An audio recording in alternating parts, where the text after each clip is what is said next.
అందరికీ నమస్తే అండి. Welcome to wisdom aspirants. My name is Narendra, English faculty. ఈరోజు ఈ వీడియోలో మనం లూసిడా క్యాలిగ్రఫీ గురించి నేర్చుకోబోతున్నాం. లూసిడా హ్యాండ్ రైటింగ్ని రాయడానికి మనకి 5 స్టెప్స్ ఇంపార్టెంట్. అందులో నంబర్ 1 స్ట్రోకింగ్స్. స్ట్రోకింగ్స్తోనే ఈ హ్యాండ్ రైటింగ్కి అందం ఏర్పడుతుంది. Second slanting. సో స్లాంటింగ్ అంటే ఉన్న లెటర్ని కొంచెం అలా బెండ్ చేసి రాయడం. సో దాన్ని మనం స్లాంటింగ్ అంటాం. లైక్ ఇటాలిక్స్ అని చెప్పచ్చు. Third one is shape. So ఒక లెటర్కి ఎలాంటి షేప్ ఉండాలనే దాన్ని బట్టే దాని యొక్క అట్రాక్టివ్నెస్ డిజైన్ అవుతుంది. సో ఒక లెటర్ని సరైన షేప్లో రాయడం కూడా important. And number 4 that is size. And fifth one is space. Actually hand writing రాసేటప్పుడు వర్డ్కి లైన్కి కరెక్ట్ స్పేస్ని కనుక మనం మెయింటైన్ చేయడం నేర్చుకోగలిగితే ఆ హ్యాండ్ రైటింగ్ ఇంకొంచెం అట్రాక్టివ్ కనబడుతుంది. సో ఓవరాల్గా ఈ 5 స్టెప్స్ చాలా ఇంపార్టెంట్. చెప్పాలంటే 5S ఫార్ములా. సో ఈ 5S ఫార్ములాని కనుక మీరు ఫాలో అవ్వగలిగితే Lucida very very very simple. Okay అండి. So let us enter in to the topic now. So మొదటగా ఈ లూసిడా హ్యాండ్ రైటింగ్ని రాయాలంటే స్ట్రోకింగ్ అని చెప్పుకున్నాం. ఫస్ట్ పాయింట్ స్ట్రోకింగ్ అని చెప్పుకున్నాం. అందులో ఈ Lucida hand writing capital letters రాసేటప్పుడు ఒక కామన్ స్ట్రోక్ ఉందన్నమాట. అది మీకు ఇప్పుడు నేను చూపిస్తాను. ఈ ఒక్క కామన్ స్ట్రోక్తో మీరు మ్యాక్సిమం లెటర్స్ని రాయొచ్చు. ఓకే. సో అదేంటంటే ఇదండి. So this is the common stroke. చాలామంది స్టూడెంట్స్ కానీ లెర్నర్స్ కానీ చేసే ఒకే ఒక మిస్టేక్ ఏంటంటే నాకు లెటర్స్ అన్నీ వచ్చేయాలని ఒక తొందరపాటులో స్ట్రోకింగ్స్ని వదిలేసి లెటర్స్కి వెళ్ళిపోతారు. అది చాలా పెద్ద తప్పు. స్ట్రోకింగ్స్కే మీరు ఎక్కువ టైం స్పెండ్ చేయండి. లెటర్ ఫార్మేషన్ ఆటోమేటిక్గా జరుగుద్ది. Okay. So this is the common stroke. Common stroke అంటున్నామంటే చాలా వాటికి దీన్ని వాడతాం అని అర్థం. దీన్ని మీరు ఇక్కడ బాగా గమనిస్తే ఇక్కడ స్లాంటింగ్ కూడా ఉంది. స్లాంట్. ఓకేనండి. స్లాంట్లో రాయడానికి కర్వ్లో రాయడానికి చాలా తేడా ఉంది. స్లాంట్ అంటే ఏంటి? ఉన్న స్ట్రైట్ లెటర్ని కొంచెం అలా బెండ్ చేసి రాయడం. అదే కర్వ్ అనుకోండి, ఇలా బెండ్ చేయడం. సో స్లాంటింగ్కి కర్వ్కి చాలా తేడా ఉంది. మీరు దాన్ని గమనించాలి. ఇప్పుడు మనం లెటర్ ఏ నుండి మొదలు పెట్టబోతున్నాం. So look at here. Letter A రాసేటప్పుడు కొంచెం స్లాంటింగ్ని ఎక్కువగా తీసుకోవాల్సి వస్తుంది. చూడండి, ఇక్కడున్న స్లాంటింగ్కి ఇంకొంచెం పెరిగిందని చెప్పొచ్చు. సో ఎందుకు అలా అంటే ఈ లెటర్ రాసేటప్పుడు మనము ఈ లైన్ని కూడా స్లాంట్లో రాస్తాం కాబట్టి ఇలా. సో ఇలా స్లాంట్ స్ట్రైట్ తీసుకొని అలా స్ట్రోకింగ్ ఇవ్వడం. ఓకేనండి. సో ఇప్పుడు ఇలా మధ్యలో హైఫన్ లాగా. సో హైఫన్ని మీరు ఇదిగోండి ఇలా అయినా మెయింటైన్ చేయొచ్చు, లేదా ఇలా క్రాస్గా ఇట్లా చేయొచ్చు, లేదా సింపుల్గా అలాగూ రాయొచ్చు. మీ ఇష్టం. మూడింట్లో ఎలాగైనా తీసుకోవచ్చు. బీకి మరి ఇంత స్లాంటింగ్ తీసుకోవాల్సిన అవసరం లేదు. సో ఇప్పుడు బీ చూద్దాం. కామన్ స్ట్రోక్ చూడండి బాగా సింపుల్. ఈ కామన్ స్ట్రోక్నే మళ్ళీ ఇక్కడ రాశాను. సో ఇప్పుడు బీ ఎలా ఫామ్ అవుతుందంటే మనము ఇక్కడి నుండి మొదలు పెట్టాలి. ఇది ఒక oval shape. Small oval, then తర్వాత ఇలా బిగ్ రౌండ్. ఆ ఓవెల్ షేప్ విడదీసి రాస్తే ఇలా కనపడుతుంది. ఓకే. లూసిడా హ్యాండ్ రైటింగ్లో ఓవెల్ షేప్ది కూడా ప్రధానమైన పాత్ర. కామన్ స్ట్రోక్ దీని తర్వాత స్మాల్ లెటర్స్లో ఎక్కువ లెటర్స్కి ఈ ఓవెల్ షేప్ వాడతారు. ఓవెల్ అంటే ఏంటంటే ఇప్పుడు మీరు చూడండి, దీన్ని సర్కిల్ అంటాం. Okay. Oval is nothing but egg shape. గుడ్డు ఆకారంలో ఉన్నటువంటి ఒక షేప్, ఓవెల్ షేప్. ఈ లూసిడా క్యాలిగ్రఫీలో మనం ఎక్కువగా ఓవెల్స్ రాయాలి, ఓవెల్ షేప్స్ రాయాలి, నాట్ సర్కిల్స్. సర్కిల్స్ రాసామనుకోండి అది మళ్ళీ నార్మల్ హ్యాండ్ రైటింగ్ అయిపోతుంది. సరే, బి తర్వాత C. It is very simple అండి. నార్మల్ సి రాసినట్లే రాస్తాం, కాకపోతే స్లాంటింగ్ అనేది మెయింటైన్ చేయాలి. ఇదిగోండి ఇలాగా. అండ్ ఇప్పుడు చూడండి, నార్మల్ సి మనకి ఇలా కనపడుతుంది. ఓకే. కానీ లూసిడాలో సి ఇలా ఉంటుంది. మీకు క్లియర్గా డిఫరెన్స్ తెలుస్తూ ఉంటుంది. ఇది స్ట్రైట్గా కనపడుతూ ఉంటుంది, ఇది స్లాంట్ ఉంటుంది. అదే రాశాను ఇక్కడ. సో ఈ స్ట్రోకింగ్స్తో పాటు స్లాంటింగ్ ఎక్కువగా మెయిన్లీ లూసిడా రాసేటప్పుడు స్ట్రోకింగ్ అండ్ స్లాంటింగ్ ఈ రెండు మేజర్ రోల్ ప్లే చేస్తాయి. అది మర్చిపోకండి. Next D. Let us take the common stroke once again. చూడండి కామన్ స్ట్రోక్ని తీసుకుంటున్నాను, కానీ పైకి వెళ్ళకుండా ఇక్కడ నుండే డ్రాగ్ చేయాలి. డీని తీసుకెళ్ళి ఇక్కడ కలపాలి. వన్స్ అగైన్ ఐఎమ్ షోయింగ్, మనం కామన్ స్ట్రోక్ని ఇలాగే తీసుకుంటున్నట్లుగానే కింది వరకు వెళ్ళి అట్లా పైకి వెళ్ళకుండా, ఇక్కడ ఉన్నట్టుగా పైకి వెళ్ళకుండా ఇక్కడ నుండే పెన్ను లిఫ్ట్ చేయకుండా మీరు ఇలాగ తీసుకెళ్ళాలి. ఇక్కడ మళ్ళీ కలపాలి. నెక్స్ట్ ఈ సేమ్ అండి, మళ్ళీ కామన్ స్ట్రోక్ని తీసుకుంటున్నాను చూడండి బాగా. ఎస్, దీన్ని కనుక బాగా ప్రాక్టీస్ చేస్తే క్యాపిటల్ లెటర్స్ మీకు చాలా చాలా సింపుల్. సరే, ఈ రాసేటప్పుడు కూడా సేమ్ అండి. ఇక్కడ చూశారు కదా, ఇవిలో ఏదో ఒకటి మీరు ఫాలో అవ్వచ్చు. Okay, so let me take like this. ఇలా తీసుకుందాం అండ్ ఇలా తీసుకోవచ్చు. నెక్స్ట్ ఇలా మీరు ఈ లైన్స్ని కూడా ఎడ్జింగ్ చూస్తే కనుక, ఈ ఎడ్జ్ స్ట్రోక్స్ని కనుక బాగా గమనిస్తే ఇవి కూడా లైన్ మీరు గీస్తే స్లాంట్లోనే కనపడతాయి. ఓకేనా అండి? సో మీరు లైన్ ఇలా తీసుకున్నప్పుడు స్ట్రైట్గా లేవు, అవి ఇలా స్లాంట్గానే ఉన్నాయి. నెక్స్ట్ ఎఫ్, ఈలోనే ఎఫ్ దాగి ఉంటుందని ఈ పాటికి మీకు తెలిసిపోయి ఉంటుంది, ఎందుకంటే ఈ రాసేటప్పుడే మీకు అది కనపడింది కాబట్టి. సో అగైన్ కామన్ స్ట్రోక్ అండి. చూడండి ఇక్కడ వరకు ఒక సీలో తప్ప అన్నిట్లోనూ కామన్ స్ట్రోక్ వచ్చింది, అంటే ఇది. సో జాగ్రత్త వహించాలి ఇక్కడ మీరు.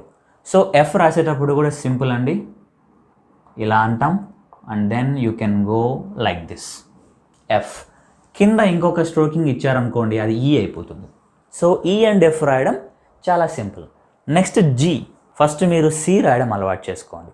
సి రాయడం వస్తే జీ అనేది చాలా సింపుల్, ఎలాగో చూపిస్తాను చూడండి. సో జీ రాసేటప్పుడు మొదటగా మనం సి లాగా ఇలా రాస్తాం.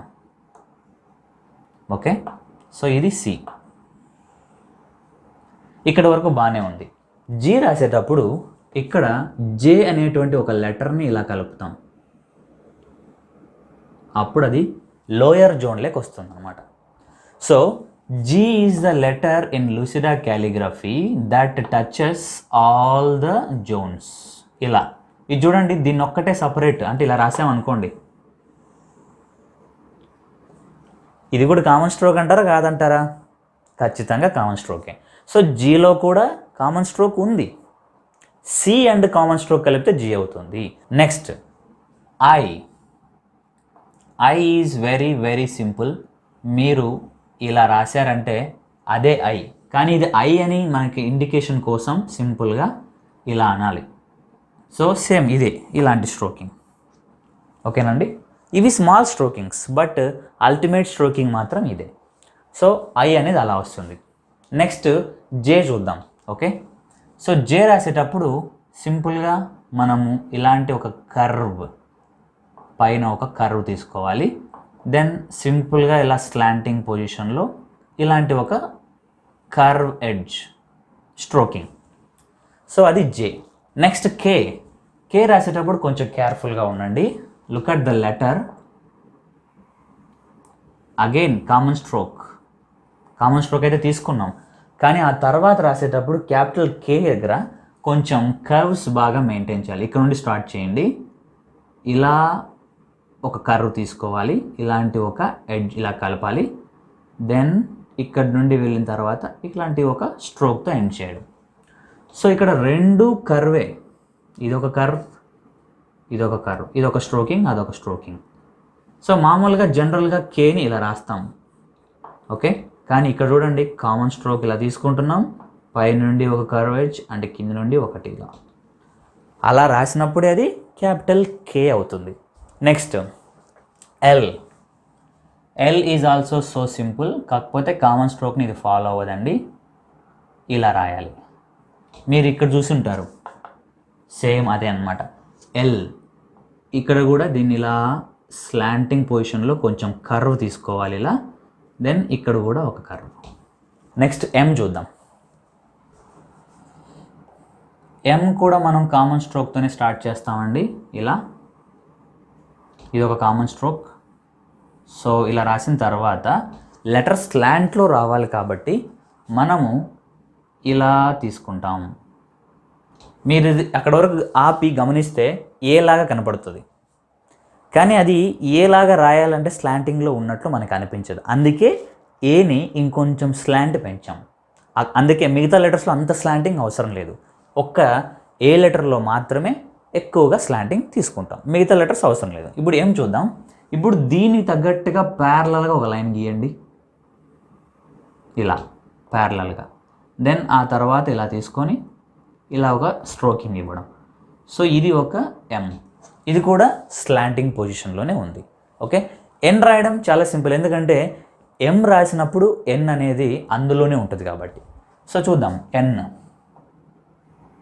Same common stroke. అండ్ ఎన్ రాసేటప్పుడు ప్యారలల్ లైన్ తీసుకునేటప్పుడు కొంచెం గ్యాప్ ఇచ్చేలా మీరు ప్యారలల్గా ఇలా లైన్ ఇక్కడ స్టాప్ చేసి ఇక్కడ కర్వ్, ఇక్కడ మళ్ళీ స్ట్రోకింగ్ ఇవ్వకండి అండ్ ఈ లైన్ని ఇలా కలపండి. Then that becomes N. ఇంకోసారి చూడండి, మామూలుగా ఇది కామన్ స్ట్రోక్ తీసుకుంటాం. ఓకే, తర్వాత ఈ లైన్ ఇక్కడ నుండి ఇలా మొదలుపెట్టి ఇక్కడికి స్టాప్ చేయాలి. మళ్ళీ ఇక్కడలాగా దీనికి కర్వ్ అంటే స్ట్రోకింగ్ తీసుకోకూడదు. దెన్ ఒక లైన్ ఇలా కలపాలి. Then that becomes N. Okay, so MN. Next O, ఇలా రాస్తాం.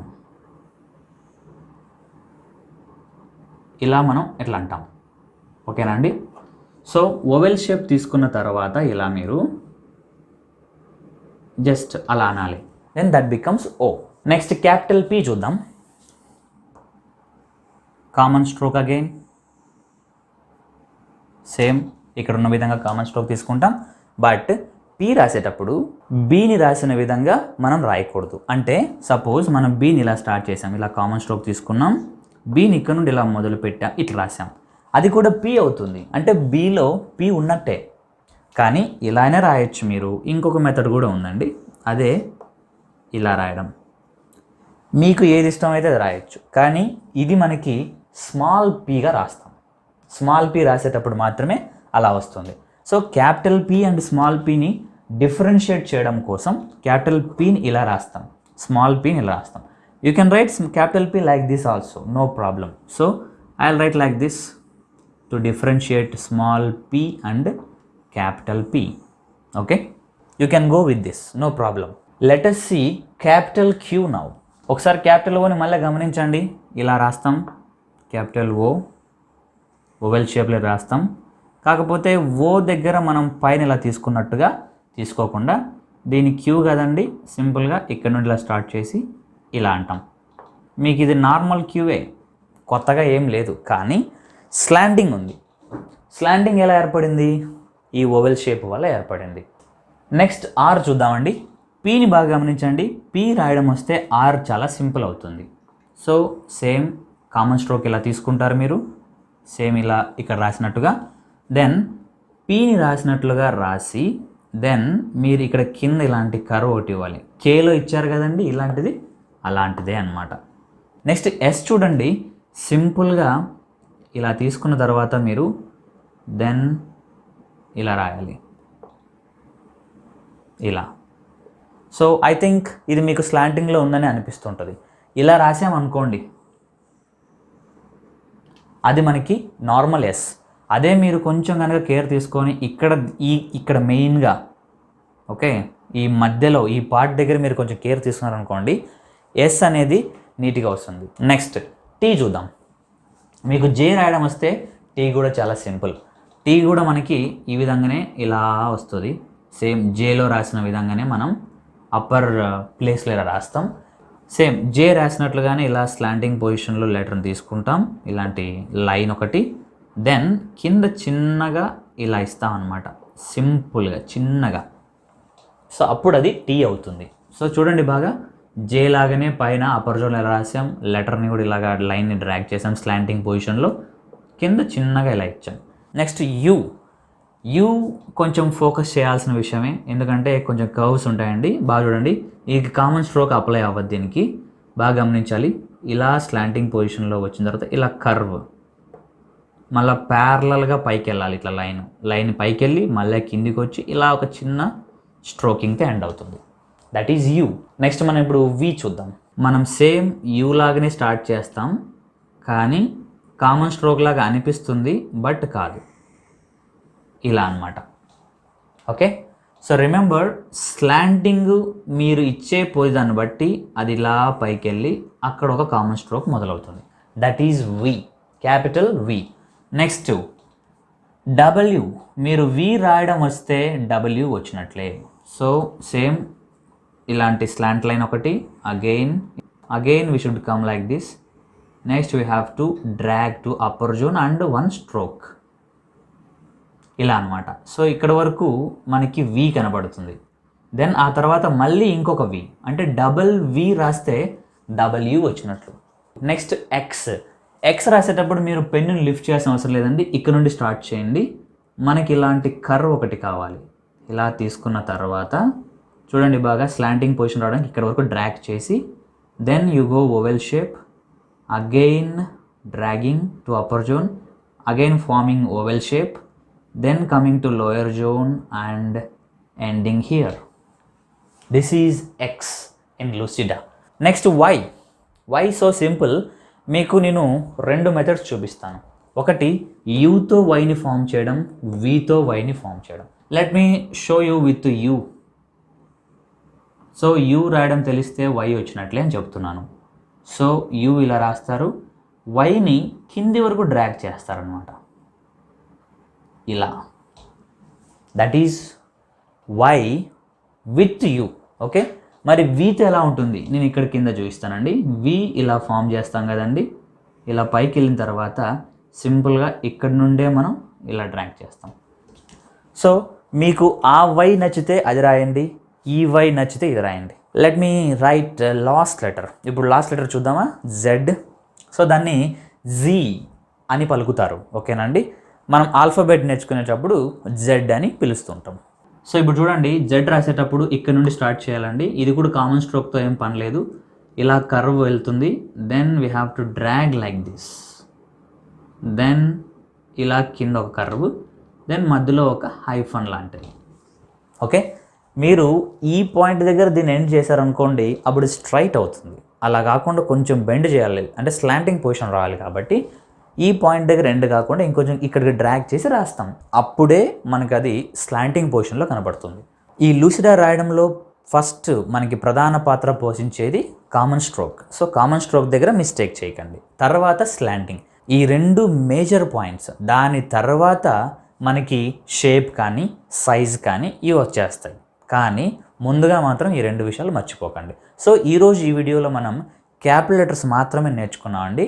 నెక్స్ట్ వీడియోలో నేను మీకు స్మాల్ లెటర్స్ ఎలా రాయాలి అన్నది చూపిస్తాను. ఈ వీడియో చూస్తున్న మీరు కొత్త వాళ్ళైతే కనుక దయచేసి మా ఛానల్ని సబ్స్క్రైబ్ చేసుకోండి. లేటెస్ట్ వీడియోస్ కోసం పక్కనే ఉన్న బెల్ ఐకాన్ని కూడా ప్రెస్ చేయండి. We will meet in the next video with small letters of Lucida. Until then, see you. Thank you all for watching.